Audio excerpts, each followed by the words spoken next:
Hello, this is Brian Cummings again from Unknown Worlds Entertainment, and this is part 3 in a series of videos that will hopefully help explain how to export your own custom models and get them working with the Spark tools. In this particular video we will be opening up 3D Studio Max and setting up the plugins for 3D Studio Max, applying material, and exporting a .dae file. Alright, so let's go ahead and open up gorgles.max. Obviously you probably have your own Max file. If you aren't using 3D Studio Max, I definitely encourage using 3D Studio Max 2009 to make sure that it works smoothly and you don't have any bugs. I think you absolutely have to for some things like animations and physics objects, but for rough models you should be able to work with some other tools that also export in collada format. But yeah, I strongly encourage that you use 3D Studio Max and use our collada plugin. That way, you won't have any problems at all. So here's 3D Studio Max, and the first thing we need to do is make sure that we have the plugin set up by going to Customize and going to the Plugin Manager here. So let's open up that. I already have it loaded, obviously, so we are going to find it. It should be called collada. Why am I going down? It should be in the C's.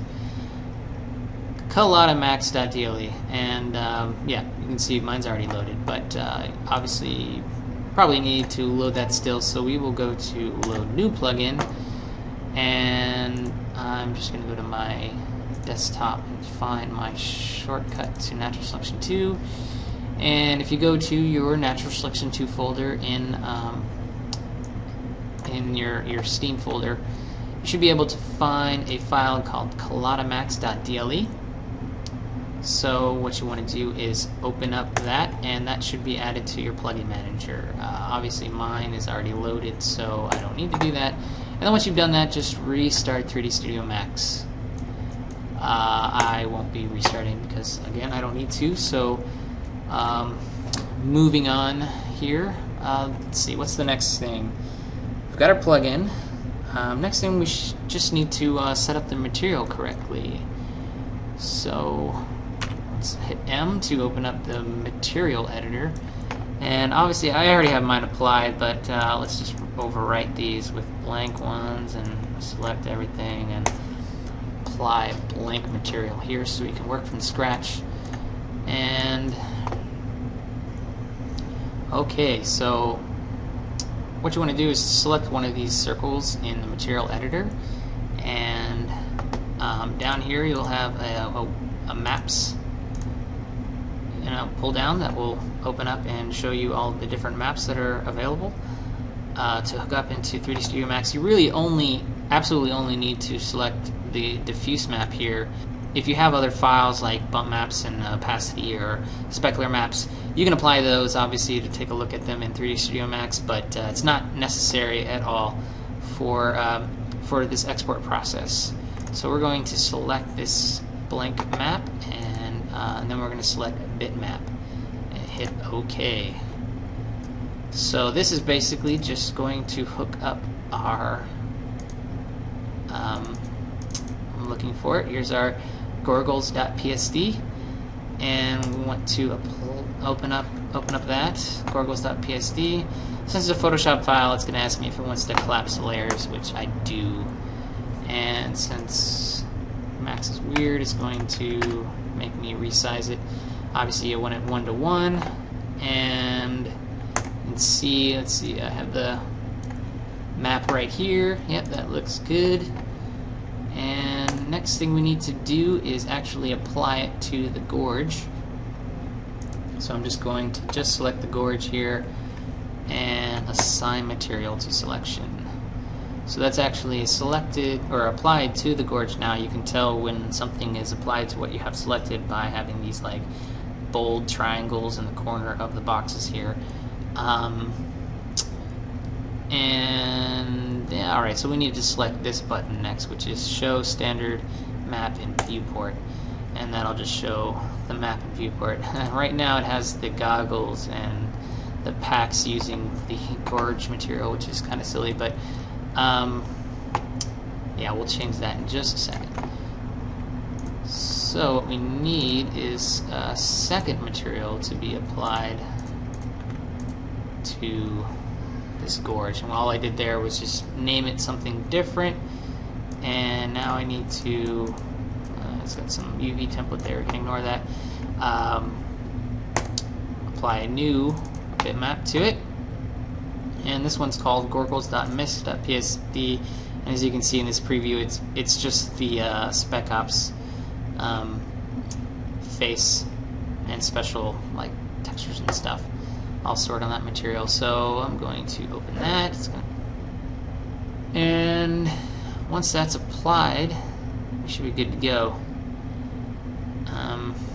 Yeah, here we go. Okay. And let's see, change that back to 1. And what I'm doing here is I'm assigning the material to the selection with just this button. You can actually just drag and drop as well and assign to selection, which didn't work. Well, that's right, I have to click this button so that it'll show up, and hey, there we go. Now my gorge is actually fully armed, ready to rock. Alright, so what's the next step? Next thing we need to do is, well, we're actually just ready to export now. Now if you are just using a static prop and everything, this is basically all you need to do. If it's like a barrel or a refrigerator or any sort of static prop, all you need to do is apply your material onto your model and export that. There are, obviously, for things like characters, there's a lot more that goes into it, but we're just pretending that this is just a prop for today, and we're going to go ahead and go to File, Export, and now we need to find Brian Mod's source folder, model source, aliens, gorgles. So I'm back at my gorgles source folder. Then we want to change save file type as to this all caps collada.dae file. Don't use Autodesk Collada. This is the reason why you install the plugin, is so that you would select the right format. So we're using collada.dae, and we want to use the same name here. So I'm going to go gorgles and save. So once you are saving out that exported file, it'll come up with this dialog box. Basically just leaving it to its default settings is perfect. To make sure that relative paths is selected, otherwise your textures might not work correctly. And then we're just going to go ahead and hit OK, and yeah, that should be done. Let's take a look at our gorgles source file, and we see a brand new .dae file. Perfect. So that's basically how you export, and that's all I wanted to do for this particular video. In the next video, I will be showing you how to create a custom model compile file and a material file that will be able to build your model and material for use in the tool. So thanks for listening so far, and we'll see you in a bit.